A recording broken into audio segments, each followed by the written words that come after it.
آپ نے فرمایا اس ذات کی قسم جس کے قبضے میں میری جان ہے،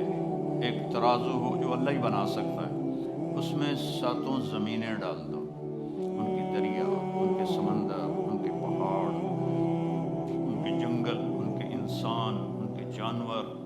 ان کے کھیتیاں، ان کے گھر، ان کی مشینیں، ان کے سارے وسائل کو ایک طرف رکھ دو، پھر یہ پورے سولر سسٹم کو اس کے اندر رکھ دو، پھر جتنا یہ یونیورس ہے اس ساری کو اس میں ڈال دو، اللہ کو ہٹا کے